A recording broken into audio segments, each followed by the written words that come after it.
So my name is Jen Farino. I'm with plusoils.com, and we do this book club once a week, really for personal growth and development.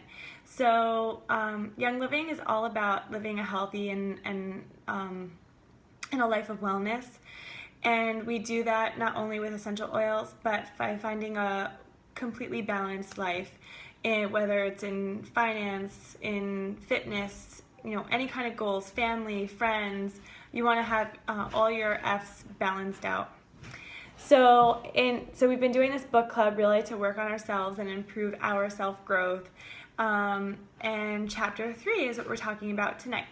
So chapter 3 is the law of mirror. You're going to add value to yourself to see value in yourself. And it really is a cycle. So once you see value in yourself, then you're going to want to then add value to yourself. And then you're going to see value in yourself, and then you want to add value to yourself. So you're going to keep going around in this cycle.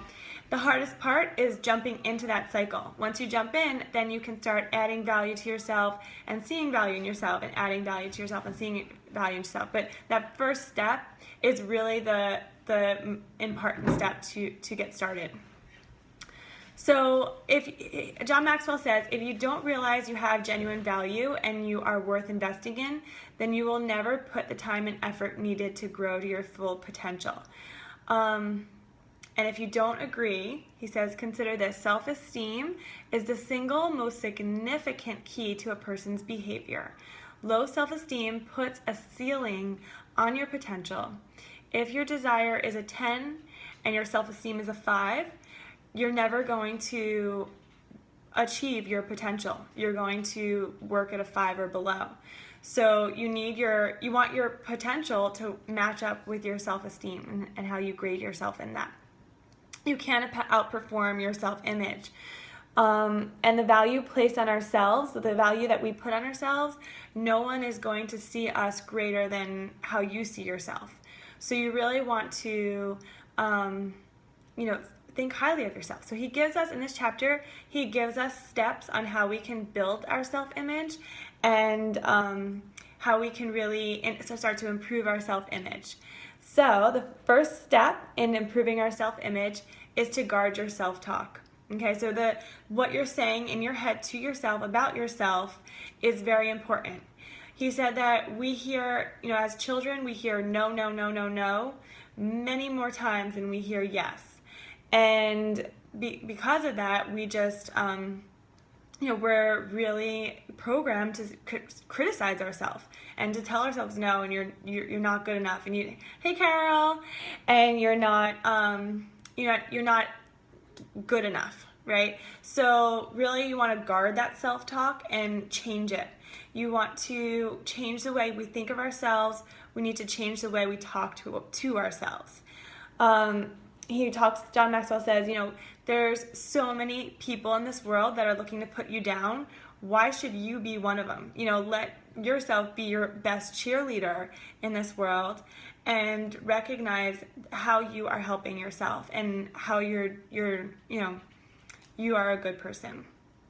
Okay, second step to building your self-image is to stop comparing yourself to others. Hey Amy, it's good to see you. So the second step is stop comparing yourself. So comparing yourself to someone else will lead to one of two things. It will either make you look at the person and say, I'm not good enough, because they might be at a further point than you are, or it makes you look at the person and be prideful. And neither of those options are good, right? So comparing yourself to someone is never going to lead to something positive. And he says it's a needless distraction. Only compare yourself to you, and you do that by saying, am I better today than I was yesterday? And that's your mission. Okay, third step in building your self-image is to move beyond your limiting beliefs. So limiting beliefs need to be transformed to empowering beliefs. A limiting belief is saying something like, I can't do that, whatever it is. I can't make money, I can't host an essential oils class, I can't find peace in my home, whatever it is. If you say I can't do something, that's a limiting belief, because you can do it. So he gives us steps on how we can change those limiting beliefs to empowering beliefs.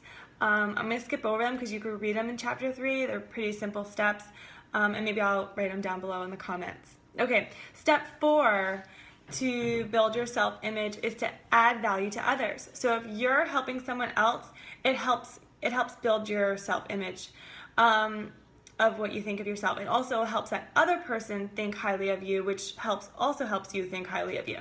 So it also, this cycle of creating positive feelings from one person to the next. It makes them value us more, and then we value ourselves more. It's hard to feel bad about yourself when you're doing good for others, right? I think we can all agree. Step number 5 to building self-image is very similar to step number 4. It says, do the right thing even if it's hard.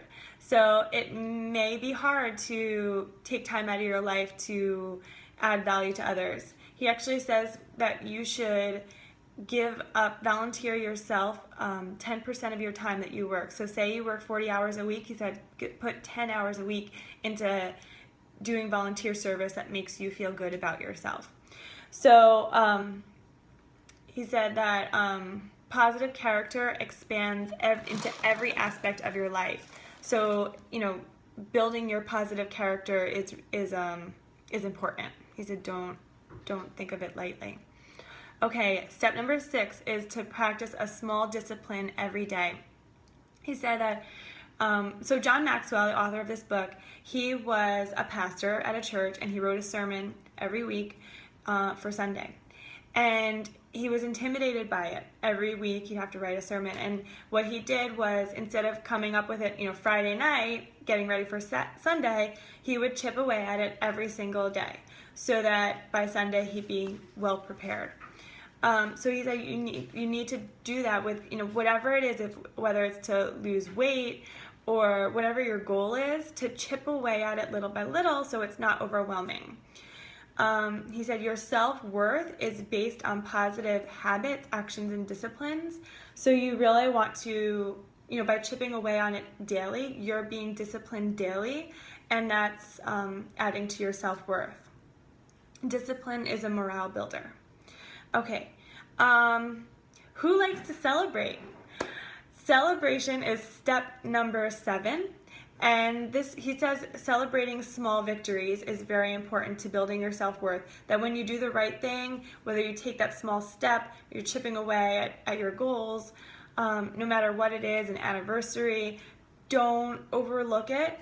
In Young Living, this month we had a lot of people ranked to star, and that's a great achievement. And it's something really to celebrate. Crack open a bottle of wine, celebrate with your husband, or whatever you do to celebrate. Go buy an extra large bar of chocolate. So you should love celebrating, and the purpose that celebrating does in your life is to inspire you to keep doing what you're doing, to really give you motivation to continue to do what you're doing. Okay. Step number 8 to building self-worth is to embrace a positive vision for your life and take action to fulfill it. So many people come to me and they say, I want to build this Young Living business, I want to get started, and we have a great, game plan, but there's no action. So, really that's it. Like, if you don't take action, then all this talking and, this conversation that we're having right now is a waste of time. Whatever your goal is, you need to take the action steps. And don't wait till you're ready. Do it now. Start now, and then that'll propel you to keep moving towards your goal. So he says, positive action helps you believe in yourself, which prompts you to take more positive action. What you focus on is what is going to explode in your life. So if you have no vision, you're going to be apathetic. So embrace a vision. And take action. Okay, step number 9, we got 2 more to go. Step number 9 is to practice a one-word strategy. So he says that come up with one word that you would use to describe yourself. So I asked this to my daughter, and she said her one word was pretty. And I was like, yes, you are pretty, but what kind of, we want to build character. So what about your character is the one word that describes yourself? So your intention and your intention will be focused, and then what you focus on then expands. So that's why the one word strategy, he says, is really important. So then when I told my daughter, every time, so her word was pretty. So I said, okay, well, every time you look in the mirror, remind yourself how pretty you are.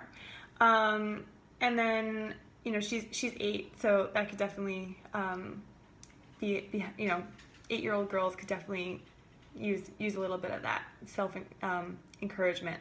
So, and also that one word that you pick for yourself, John Maxwell says, yes, she is really pretty, Paul. John Maxwell says that one word that you use to describe yourself tells you a lot of what you think of yourself. So if your word is negative, you need to come up with a new word. So, positive words. All right. And then the final step is to take responsibility for your life. He says we tend to get in life and we tend to get what we tolerate. So if you're going to tolerate abuse, you're going to get abuse. If you're going to tolerate disrespect, you're going to get disrespected. He says if you think it's okay to be overworked and underpaid, guess what's going to happen? You're going to be overworked and underpaid. So take control of your life and make positive changes.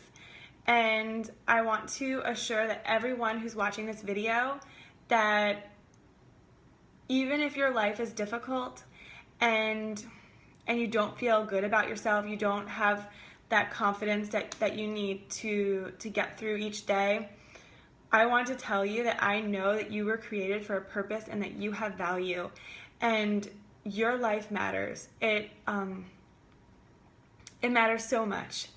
And God put you on this earth and you have a destiny. You have, there's a reason why you are here today, and what your mission is, what you need to find what your purpose is huge. So I really encourage you. That's right, Amy. Amen.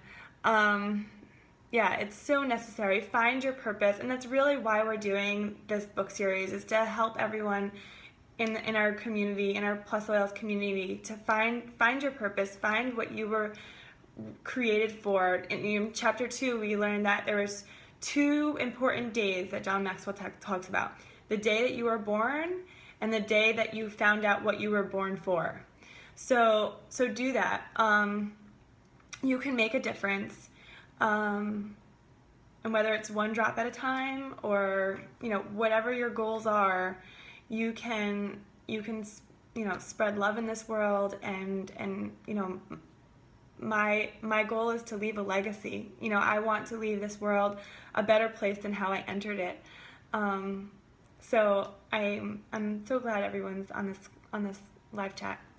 All right, become the person that you have the potential to be. Believe in yourself and keep moving forward. And then he, as with all the chapters, he gives some practice exercises about how you can apply the law to your life. I'm going to write them down in the comments as well, but he said first make a list of your best qualities. He wants you to come up with 100 things, and he says if it takes you a while to come up with that list, that you need to read that list over to yourself multiple times, because you want to readily know what your best qualities are, and that'll help build your your self-worth. And then also come up with that one word that you want to focus on. The second thing that you need to do is, are you aware of how you talk to yourself? So remember before, the first step was about guarding your self-talk, right? But do you know how you talk negatively about yourself? Like, are you talking negatively about yourself and you don't know it? So he said, keep a tally, on your smartphone, keep a tally of, all the positive and negative things. And then also ask friends and family how they see you seeing yourself. So you can ask your husband, do you think I think positive of myself or negative? Okay, and then the third question for applying the law is you feel value by adding value to others find a way to serve and add value on a weekly basis. So again, he said spend 10% of your time serving. So if you work 40 hours per week, devote, I think I said 10 hours before, that would have been crazy. If you're working 40 hours per week, you want to devote 4 hours per week to serving others. So that's 10% of your time. All right, so next week is the Law of Reflection, and that's chapter 4. So if you haven't gotten the book yet, we still have a bunch more chapters to go. And if you're listening to the audiobook, chapter 4 starts at 1 hour and 33 minutes. So I hope everyone has a great night, and we'll connect next week. All right, bye guys.